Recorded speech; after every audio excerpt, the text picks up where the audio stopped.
Hi there everyone, today I'm reviewing Warhawk by Wraight. And this is book 6 of the Horus Heresy Siege of Terra series. I feel like I've said this for the last 3 Siege of Terra books, but the inner walls are breached. We really are in the final books now, which is quite exciting.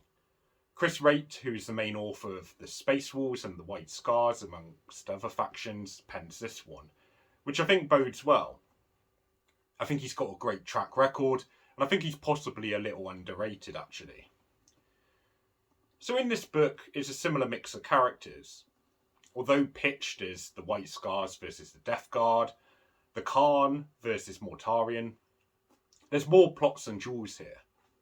We follow a Sons of Horus captain, Valdor, even briefly the Alpha Legion get mentioned in places.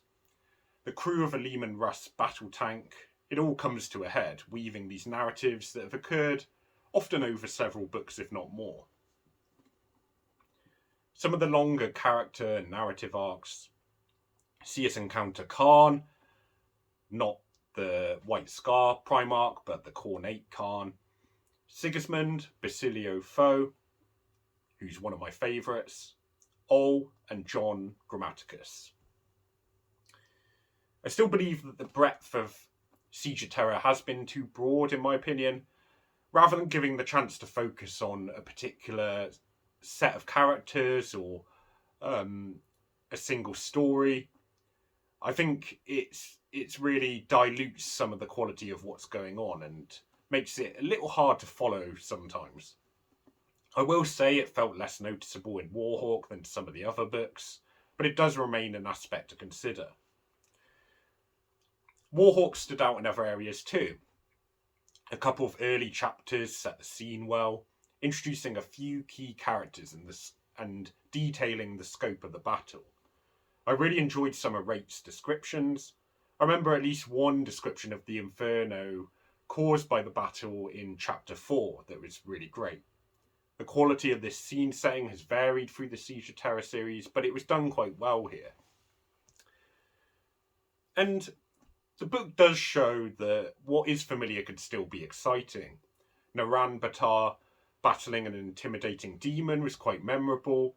Some of the encounters, most of which I don't want to spoil, but I've already mentioned many of the key characters, were really quite brilliant.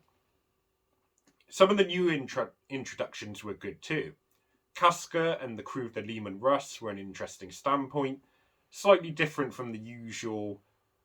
Albeit there have been books such as Baneblade, which I think was quite popular, where it focuses on obviously a tank and its crew. So it has been done before, but it was quite a refreshing take still. There were some less memorable parts though. Sometimes White Scar jet bike runs seemed as brief as the time you have to shoot them, and not in a good way. One scene with Sanguinius felt shoehorned in, as if just to make sure he appeared in the book. There were some corny and confusing moments too. Erebus gets repeatedly called Demon Boy, and even as someone who likes the word bearers, I have no special attachment to Erebus, trust me. And yet, this felt a bit jarring. There's some childish jibes between the Primarchs, and I guess these were attempts to inject humour, but they felt really out of place, and just fell a little flat. Most bizarrely, there was on pages 399 and 401 of the big paperback some really odd choices which just served to make things more complicated, where one scene ended on a sentence seemingly continuing into the next scene but actually being completely unrelated. For example, and I quote, "No peace now," Sigismund said, calmly enough, but with that eerie cause of certainty that could chill even those who fought on his side. "No peace, not in this world, not in the void beyond, until I find the first captain," end quote. And then there's a line space there just to signify the next scene, and now I quote, "They found the first captain easily enough in the end," end quote. And so this latter scene is actually talking about Typhus and not who Sigismund's talking about.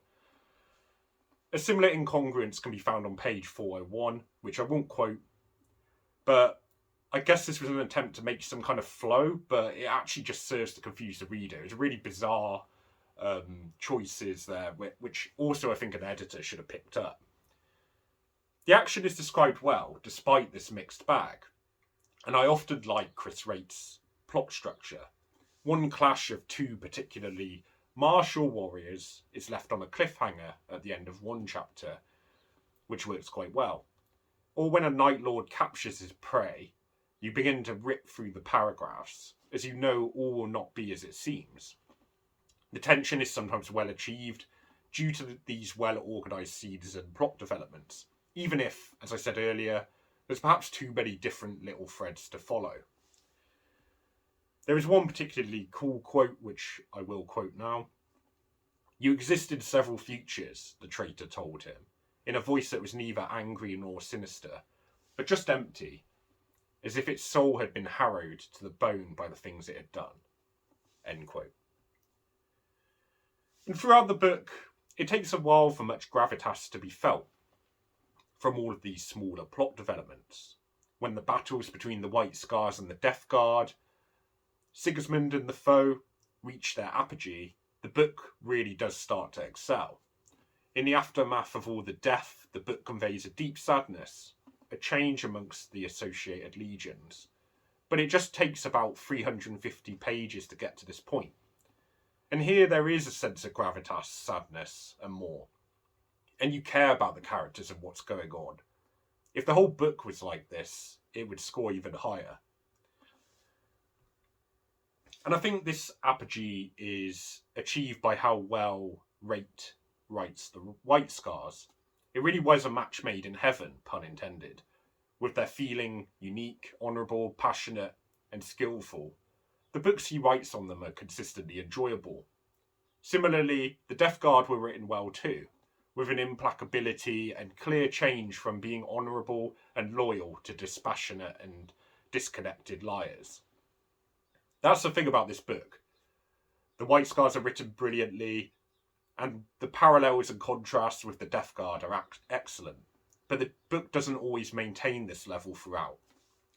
So in terms of final score, I think this is a really complex book to analyse, actually, perhaps the most complex of the Siege of Terra so far, because it's really fantastic at certain points, but quite routine at others. Chris Wraight is great at injecting Legion flavour, and this is a good example.